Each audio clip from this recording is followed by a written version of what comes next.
Does money bring happiness to people? No. There's a misconception where money brings happiness. Money doesn't necessarily bring happiness to people. What money does is that they only solve money problems.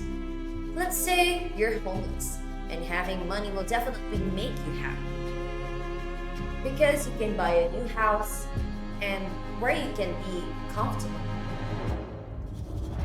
But I believe that once you surpass the 10,000 income a month, you don't really necessarily need more money. Yes, more money is good, but it doesn't really make you feel more happy. The state of happiness is like the same after the 10,000 per month.